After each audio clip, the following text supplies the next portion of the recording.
Bismillahirrahmanirrahim. Assalamualaikum warahmatullahi wabarakatuh.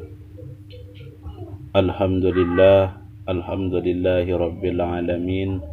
Wassalatu wassalamu ala asyrafil anbiya'i wal mursalin wa ala alihi wa sahbihi wa sallim. Allahumma salli ala sayyidina Muhammad wa ala ali sayyidina Muhammad wa ala alihi wa sahbihi wa sallim. Yang kami hormati Bapak Dr. Haji Erjati Abbas MAG selaku dosen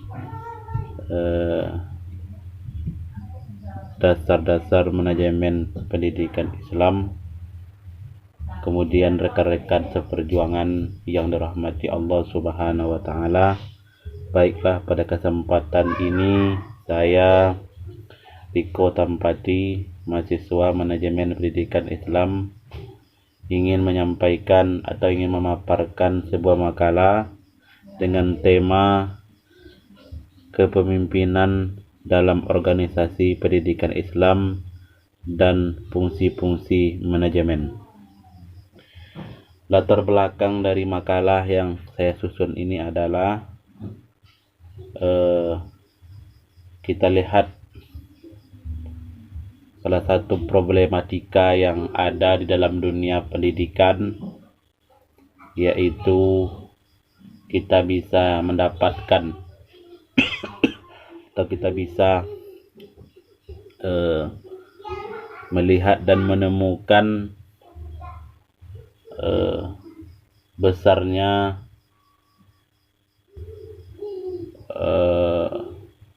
atau susahnya kita mencari pendidikan yang betul-betul mempunyai mutu yang baik.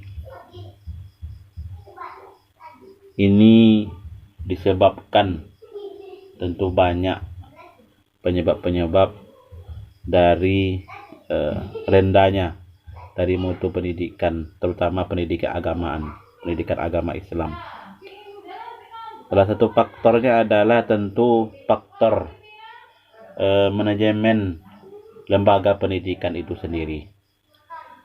Yang kedua adalah faktor kepemimpinan dari lembaga pendidikan keislaman itu sendiri. Maka di dalam sebuah pendidikan, kemajuan sebuah pendidikan itu sangat dipengaruhi oleh kebijakan kepemimpinan. Kemudian manajemen dengan baik lembaga pendidikan, kemudian menyesuaikan dengan budaya setempat, kemudian juga masyarakat berperan aktif di dalam membangun sebuah dunia pendidikan. Nah, kalau ini bisa dilakukan, maka sebuah lembaga pendidikan itu akan bisa bermutu dan bisa diharapkan kemajuan yang lebih baik. Itulah latar belakang dari makalah ini. Selanjutnya adalah masuk kepada materi, yaitu konsep dasar kepemimpinan. Dasar kepemimpinan itu adalah dasar berpikir kita di dalam memikirkan kepemimpinan itu adalah bahwa dalam satu kelompok selalu melibatkan interaksi dua orang atau lebih. Inilah dasar konsep dari kepemimpinan itu. Kemudian di dalam kepemimpinan itu terdapat proses saling mempengaruhi, saling komunikasi. Nah, inilah dasar konsep kepemimpinan. Kemudian di dalam kepemimpinan itu kita bisa juga lihat dari berbagai sumber ataupun dari berbagai ahli yang mengemukakan tentang tipe kepemimpinan. Yang pertama, tipe kepemimpinan adalah kepemimpinan itu ada yang bersifat otokrasi atau direktif. ini adalah sama dengan gaya kepemimpinan yang otoriter. Artinya segala kebijakan itu diambil oleh pimpinan dan semua orang di bawahnya mengikuti dari kebijakan. Dia harus mengikuti dari kebijakan itu. Kemudian gaya atau tipe kepemimpinan demokrasi ataupun konsultasi. Nah, ini gaya kepemimpinan yang melibatkan pemikiran-pemikiran dari bawahannya, dari anggota organisasi itu, saling bermusyawarah, saling berkonsultasi di dalam mengambil sebuah keputusan dalam lembaga pendidikan. Kemudian ada disebut juga tipe kepemimpinan laissez-faire. Itu dalam bahasa kita adalah gaya bebas.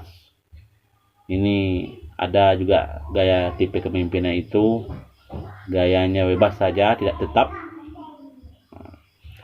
Barangkali pada suatu ketika gayanya seperti ini dan waktu yang lain gayanya seperti itu. Nah, ini adalah gaya bebas.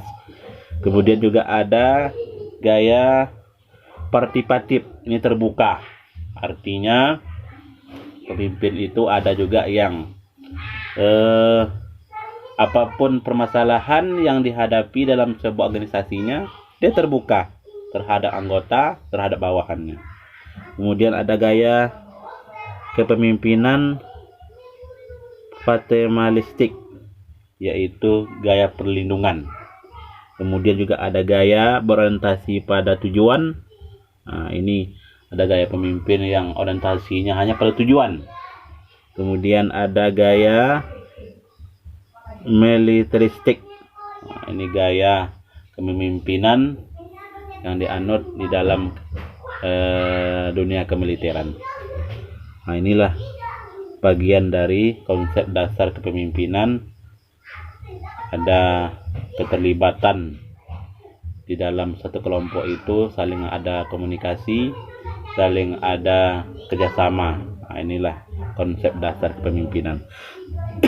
Kemudian macam-macam organisasi pendidikan Islam. Di Indonesia mengenai organisasi pendidikan Islam di Indonesia ini, baik yang dikelola oleh ormas-ormas ataupun oleh individu masyarakat, ini sangat banyak sekali. Ada yang disebut dengan pendidikan madrasah. Nah, ini juga pendidikan keislaman. Kemudian ada pesantren. Nah, ini adalah ciri khas di Indonesia. Ini adalah pesantren yang terlihat pada hari ini juga. Pesantren ini berkembang begitu pesat jumlahnya. Nah, tentunya ke depannya kita harus sama-sama juga memikirkan bagaimana kualitas pesantren ini, alumni ataupun tamat pesantren ini bisa juga bersaing nanti di dunia luar. Tentunya ini adalah memerlukan manajemen dan kepemimpinan yang baik nantinya di lembaga-lembaga pendidikan kita, baik di madrasah maupun nantinya di pesantren, dunia pesantren. Kemudian ada perguruan tinggi agama Islam. Nah, ini adalah juga merupakan organisasi pendidikan yang ada di negara kita, Republik Indonesia ini. Dan ini tentunya menerapkan nilai-nilai keislaman di lembaga-lembaga pendidikan Islam kita ini. Kemudian yang terakhir, materi yang terakhir adalah proses penerapan fungsi manajemen dalam lembaga pendidikan. Ada proses kita di dalam menerapkan manajemen yang baik di dalam lembaga pendidikan. Yang pertama, proses yang kita lakukan adalah perencanaan. Artinya kegiatan atau tujuan kita sudah kita rencanakan. Kedua adalah pengorganisasian. Tentunya menempatkan birokrasi yang tepat di bidangnya masing-masing yang memiliki kemampuan di bidang. Kemudian pengarahan, dan yang terakhir proses dari penerapan manajemen itu adalah yaitu pengendalian. Dan ini semua adalah dipegang oleh pimpinannya,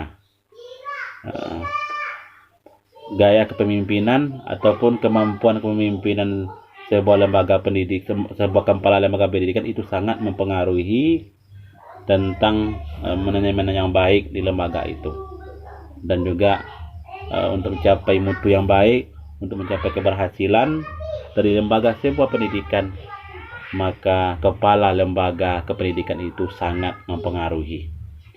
Nah, inilah barangkali tema kita pada kesempatan di makalah ini tentang kepemimpinan dalam organisasi pendidikan Islam dan fungsi-fungsi manajemen. Inilah yang dapat saya sampaikan, mudah-mudahan bermanfaat kita semua, terutama bagi kami yang menyampaikan. Tentu dalam menyampaikan ini banyak kekurangan, banyak kelemahan. Tentunya kedepannya kami